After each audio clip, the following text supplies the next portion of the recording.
Okey, Assalamualaikum warahmatullahi wabarakatuh. Andai katalah korang menggunakan kereta-kereta yang ada auto filter macam ni ya.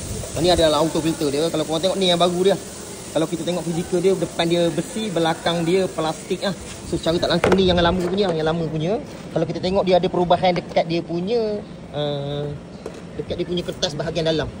Dia tak fully kertas tau. Kalau kita tengok masih tak ada kertas dia. Kat sebelah sini bawah dia. Nampak? Kertas dia dah macam orang kata dah ronyat. Oh ya, jalan. Kita try komen bahagian bawah, nampak ada abuk-abuk besi. So kat sini structure alami dalam gearbox tu kena hati-hati lah. Bila korang ada gearbox auto, make sure pergi mana-mana bengkel, dapatkan nasihat daripada workshop untuk tukar filter yang baru. Okey, untuk mengelakkan terjadinya masalah kerosakan gearbox. Filter-filter ni adalah penapis, dia tak nak minyak terlampau kotor naik ke atas secara tak langsung. Ada geseran, boleh menyebabkan OC dalam main gearbox boleh bocor. Okey, sampai masa dan kilometer tukar berapa? Orang sentiasa tanya berapa tempoh. Sentiasa akan ada orang baru lahir ke apa ni? Tanya ni. Secara tak langsung, untuk jenis gearbox yang jenis filter bahagian bawah, okey, bahagian bawah boleh buka bawah, disuggestkan 40,000 km. Tak ada duit lah sikit 40,000, 60,000. Yang pasti abang tukar je. Kalau yang jenis dalam gearbox pula disuggestkan 100,000 km.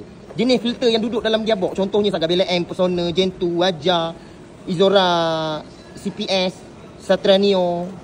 Itu yang jenis duduk dalam gearbox. So tak boleh lah 40,000. Kalau 40,000 kaya lah bengkel. Okey, secara tak langsung siapa-siapa yang ada mangkuk bahagian bawah boleh buka. Tanya dulu mana-mana bengkel, cakap, kereta saya ada tak auto filter? Boleh tak saya nak tukar? Berapa tak harga dia? Kalau kena dengan bajet saya nak buat, boleh ke tak? Kalau bengkel cakap, oh boleh. Kalau kedai cakap, tak boleh, kami tak buat. Tak pening kepala. Okey, ada bajet, buat. Jangan biarkan kerosakkan gearbox. Biar dah kena gearbox rosak baru tahu, dalam gearbox ada filter. Ada orang pakai sampai 400,000, 500,000, gearbox dia masih okey. Lagi-lagi pula logo-logo macam ni. Okey, sayang, gearbox mahal, bukan gearbox murah tau. Model-model kereta-kereta macam ni tau. Sekali kena steel belt, sekali bocor bahagian dalam. Makan terus 5, 6, 7 ribu tau. Sebab tu kalau ada kereta yang menggunakan gearbox auto, jaga elok-elok, jaga filter. Cuci dia punya mangkuk, bersih balik. Okey, dia betul magnet dia bersihkan betul-betul supaya dia dapat menyerap habuk-habuk baru. Okey, secara tak langsung korang kena tahu, kena alert benda-benda macam ni. Sikit kesian kadang-kadang orang rosak gearbox terus sadai kereta, tak ada duit nak repair, bergaduh laki bini.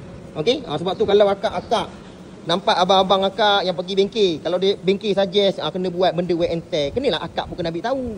Ni akak sekat abang nak repair kereta, secara tak langsung rosak, abang dengan akak sadai juga tepi jalan. Lepas tu akak marah kat abang. Abang repair pergi kedai, abang tu dia tukar minyak hitam, tukar minyak auto, filter. Abang tak buat, akak tak bagi abang untuk buat. Dia kata kedai ni, sebab akak tak tahu. Cuba akak tahu dulu, faham betul-betul. Kalau tak nanti sadai tepi jalan gearbox kena 5-6 ribu, kesian kat abang kerja penat-penat. Roger kak nanti bagi tahu saudara mara yang belah-belah perempuan kakak-kakak semua, makcik-makcik semua bagi tahu Alright, assalamualaikum. Sedap bantai weh.